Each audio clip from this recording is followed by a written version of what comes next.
Selleck frustrated by his meddling parents in Folks. Triumph and tragedy wait on a mountain called K2.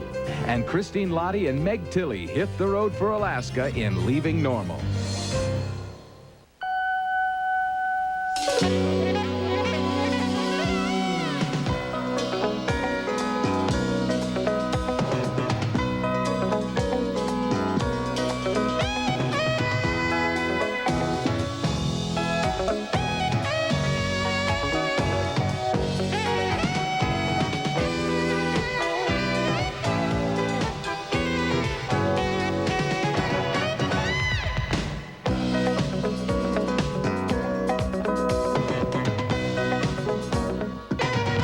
I remember this picture. Oh, yeah. Guy on the left end is Tom Hankerman. He flew 37 missions before going down over Okinawa. Pop, you're putting your shorts on backwards. Oh. Tom Selleck plays a stockbroker who has to deal with his aged parents in the bittersweet comedy called Folks, one of 5 new movies we'll be reviewing this week on Siskel and Ebert, along with movies about mountain climbing and man-hating. I'm Gene Siskel of the Chicago Tribune. And I'm Roger Ebert of the Chicago Sun-Times. Our first movie is named Folks, and this is without any question one of the most ungainly, unpleasant, unfunny, and awful comedies I've ever seen. A film in which, among other allegedly hilarious things, you can see the Tom Selleck character try to set his folks on fire by pouring gasoline into the backseat of their car and then encouraging his dad, who has Alzheimer's disease, to light a cigar. The father is played by Don Amici in a lovable and effective performance that only makes the sick humor of the film even harder to take. Selleck has apparently not seen his parents for years before he meets them again in Florida, where Amici still treasures the family jewel, a 1974 Cadillac. But what are we waiting for?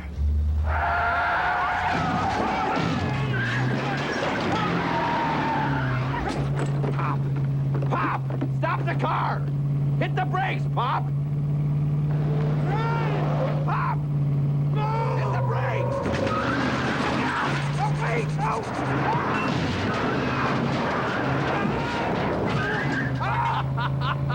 That's before Selleck quite figures out his dad is senile. When he appeals to his sister for help, she has no family feeling at all. And this is not simply a dysfunctional family. This is the family from hell. I am not going to go away, Arlene. I am your brother, and they're your parents. And you're going to take care of them for a while when Mom gets out of the hospital. Oh, that's just what I need. Great husband bait. 2 kids and a pair of invalids. They'll be knocking on my door to get out. One of the running gags in the movie is how Selleck keeps enduring misfortunes and getting injured. He loses his job, his wife and kids walk out, he's blind in one eye, he's deaf in an ear, he loses a toe, and in this scene he even loses a testicle. Oh. Oh. Whoa. Oh. That's right, the old dependable injury to the groin, always good for a great big laugh. Folks was written by the author of Where's Papa, another dark comedy about old folks. Remember that one? Yes, Ruth Gordon wonderful. had Alzheimer's in that movie. This guy gets an idea, he sticks with it. But this time the comedy doesn't work, and what we're left with are painful scenes where the actors act as if cruelty was funny.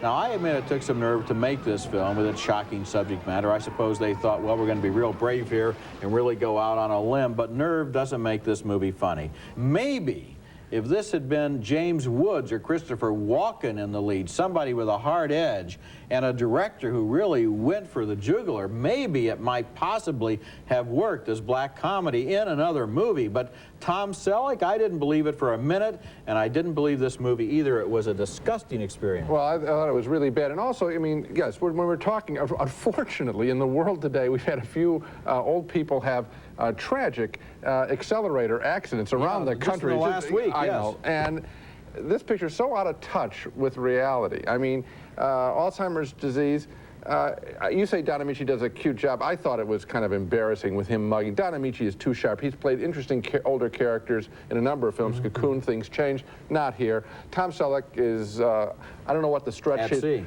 I don't know what the point was. I bet it's a big paycheck because I saw that there was some kind of financing, foreign financing at the beginning of this film. And I have a feeling that some amateurs wanted to get in the movie business and they wanted to star and they offered them a big deal because it's an embarrassing Well, now movie. they've got a movie. They can take it home and look at it. Yeah.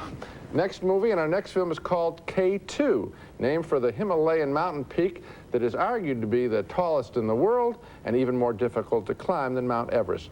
You might reasonably expect to learn something about mountain climbing from this film, but no way. I still don't know exactly, exactly how they do it. And that's only the beginning of K2's problems. Here's where two young American climbers learn that they've been selected to join a K2 climbing team. This is my shot, H. I've been talking about this for 10 years. Okay, once on the mountain, who do you think gets in trouble? The blonde, athletic guy, Michael Biehn, or the dark-haired, more intellectual guy with the glasses, Matt Craven? I know, it's an easy guess. I think Taylor overreacted quite a bit. I'm pretty sure that. Yeah.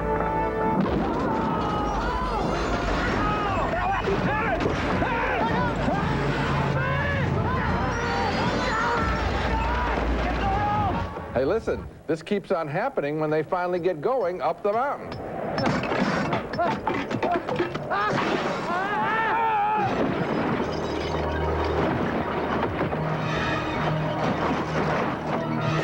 K2 couldn't be more predictable. We see a character left for dead, and then director Frank Rodham gives us a needless reaction shot about a minute later of the seeming corpse, which can only mean one thing: the guy is not dead. If he's established dead and then you shoot another shot of him, he's got to be alive. The actors are really boring. A few climbing shots are neat, but if you're interested in mountain climbing, I recommend seeing one of those giant IMAX films that have been shown in museums all over the country that feature some really great mountain climbing sequences. Much better than anything in K2. You know, it occurred to me while I was watching this movie that every mountain climbing fiction film I've ever seen has exactly the same plot. You have the bad guys who get punished, the good guys who get to the top, then they always get stranded on the way down. Right. You know, they invariably, these expeditions always take place too late in the season. Right. If we leave all of our equipment and oxygen here, make a dash to the top, we can get down before the winter storm settles in. Well, they never quite do it. And the scene, no avalanche here. No. This is safe. There won't be an avalanche. And then the one, you go on down without me, you know. It's better that one of us should live than both of us should die. Right. No, buddy, I'm going to stay here with you. Cornball. Watching this movie is just like watching every other mountain climbing movie, and it always occurs to me, why should I care about people who have to go through extraordinary pain in order to get themselves out of situations that they went through extraordinary difficulty to get themselves into? It's their own problem. This was a stage play, and you would think, given today's the reality level of most movies today, you would think that we would get a lot of shots of people, so we would learn how to mountain climb. Yeah. And it doesn't even do that. Yeah, well, I don't know what our chances are of learning how to mountain climb, you and I, no matter how many movies we see. But when we come back, One False Move, which I think is one of the best crime movies I've ever seen. After 10 years of busting peeping toms and stop sign runners, I'd kind of like to take a crack at the big time. Klondike Lightens in town. Yeah, the burrito's ready, baby. He's watching me. He knows who I am. Fugitive killers on the run from Los Angeles stop in a Texas convenience store and become convinced the state trooper has an eye on them in One False Move, a powerful new crime movie that creeps up on you with gradually increasing tension that leads to an enormously effective conclusion. This is quite simply a great crime movie and one of the best films of the year. The three people in the car are fleeing after an armed drug and cash robbery that turns into a series of brutal murders. In the front seat are a depraved junkie played by Billy Bob Thornton and his girlfriend played by Cinda Williams, who is terrified by the mess she's in. Calm and collected in the back seat is their partner, a vicious killer played by Michael Beach, who seems scarily remote as he offers his advice. We're gonna be cool. We're gonna play it by ear. We're not going to kill them unless we have to. The fugitives are headed for Cinda Williams' old hometown in Arkansas, and waiting for them there is the ambitious and cheerful local sheriff played by Bill Paxton, who is thrilled to be working on the case with a couple of real Los Angeles cops. Here he attempts to interrogate the uncle of one of the killers. Have you heard from your nephew lately? Huh? Ray Malcolm. Have you heard from Ray Malcolm? Ray Malcolm, that's my brother's boy. I reckon I heard of my own kin. Has he talked to you lately? Huh? When was the last time you talked to him? Talk to who? Ray Malcolm. Ray Malcolm, that's my brother's boy. The local sheriff, whose feelings are hurt when the LA cops don't take him seriously, wants to bring in the killers on his own, and he knows where to look for the woman because he knew her years earlier. Lila.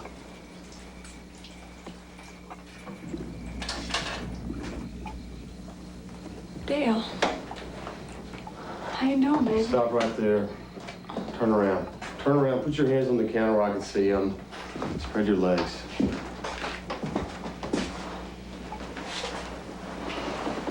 Simon says.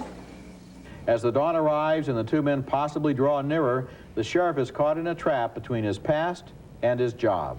So, does that wife of yours treat you right? Yeah, Lila, she does. That's good. What's her name again? Thelma Lou?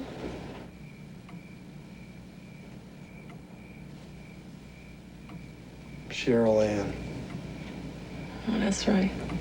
One False Move starts out as a crime thriller and then develops into something much more than that. The screenplay by Billy Bob Thornton, who is the redneck in the first scene, and Tom Epperson, is masterful in the way it takes the crime as a starting point for a human story that carefully develops its characters and gradually leads them back towards the very issues that got them all where they are today. Every performance in this movie is just right in tone and mood, and the director, Carl Franklin, does a brilliant job of guiding this film out of its crime genre and right onto the list of the best movies of the year. I like it just as much as you did, Roger. I'm very impressed with this picture. I want to talk about the emotional way that this film works. We see it move along like a police following a story with little pulsating credits as we move from city to city throughout the South. And each time I saw one of those credits come up, Star City, I jumped a little bit because I knew I was getting into a new adventure, a new place, and the director, Carl Franklin, has a feeling for each one of these locations. We get to see the location, feel it, and then drop these fascinating characters in it, unpredictable characters. This one character who really stands out is the sheriff played by Bill Paxton. If Oscar voters will take the time to see this little movie, and it's little only in the fact that it doesn't have a big studio behind it to push it and send cassettes to everybody. This is an Academy Award caliber performance. The character's there, he's equal to it.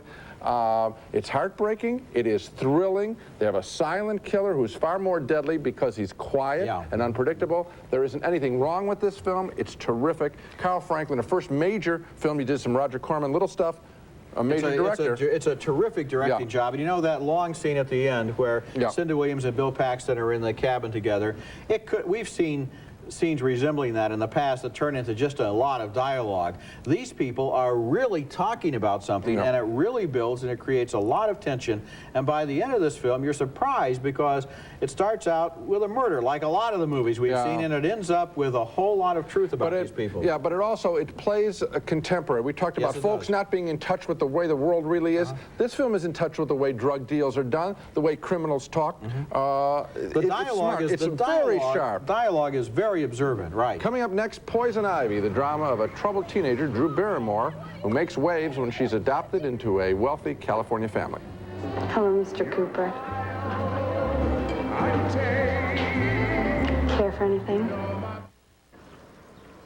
I'm freezing my ass off. Want me to get a jacket for you? Sweater?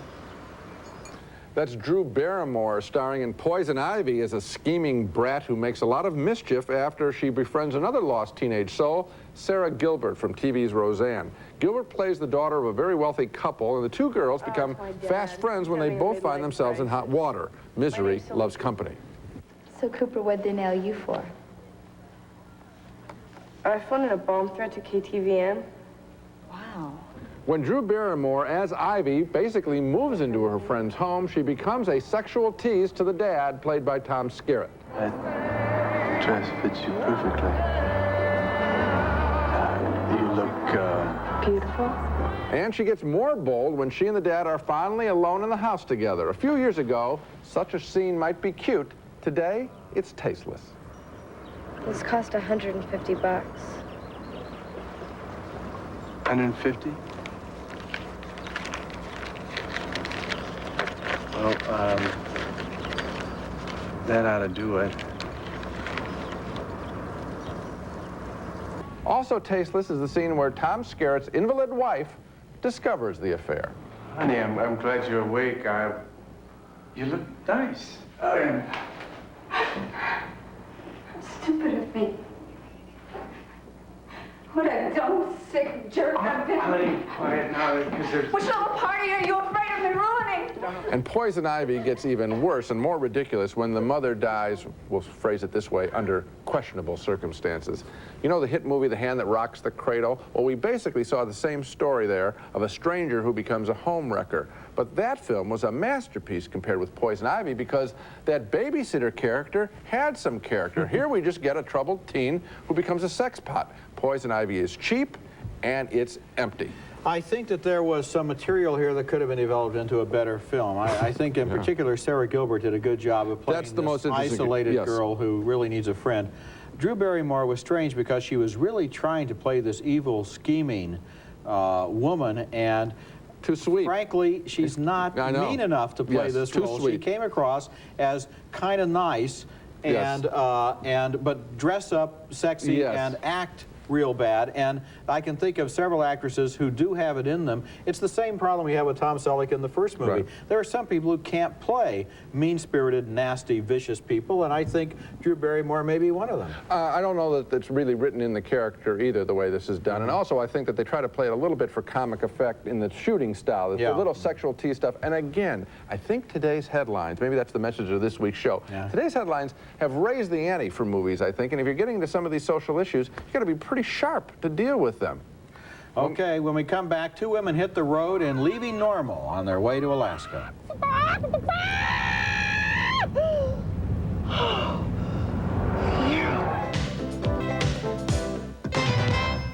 About two women who leave their old lives behind and hit the road together, there was a temptation to compare it to Thelma and Louise. Well, I wanted to fight that temptation, especially since the women are played by two of my favorite actresses, Christine Lottie as a hard-boiled ex-stripper and Meg Tilly as a wide-eyed innocent. But it was no use. The temptation was too much. Memories of the earlier film make this one seem like a pale imitation. In the movie, the two women meet in the middle of the street and head for the Great North with little in common except their desire to be somewhere else. The movie features a lot of would-be colorful dialogue like this. So, what do you gals do? Well, I'm a structural analyst, you know, architectural consultant, that sort of thing. And Louise here is in mergers and acquisitions. Really? Yeah. The Meg Tilly character has simply walked out on her husband, who was violent toward her, but after exposure to Christine Lottie, she's able to get up the nerve to make this phone call. I want my ring back. I need the cash, okay? Because it's mine. Because it's mine, and I want the things that are mine here with me. And so she finally gets up the courage to tell her husband exactly where she stands. Can I ask you a question? When you see a telephone scene like that, one of the tests I use is whether I really believe that she's talking to somebody the other one, or whether it's just a little monologue there. I didn't think there was anybody there. I don't think the character has it. Thank you for that trenchant analysis. Leaving Normal makes all the basic stops you'd expect in a combination road movie and female buddy movie, and that's exactly what it feels like. It doesn't find a new way to deal with this material as Thelma and Louise did. There were moments that felt genuine and dialogue that sometimes worked and characters I was glad to meet, especially a pudgy waitress named 66, but a lot of this movie really felt like a rerun, even apart from the telephone call. Well, I think so. I thought that it was too forced characters. Probably there are a couple of scenes that the Christine Lottie character has where she's really angry and she's done some awful things and feels real guilt about them, and I thought that was a little brave. The Meg Tilly character, and she is one of my favorites too, this isn't there's nothing there for her to work on, nothing there to really use. Meg Tilly is too bright, too smart. The movie is weak anyway, and it's even weaker if you think about it in connection with Thelma and Louise. Coming up next, our video pick of the week, a better film than Folks, about a son and his aged father.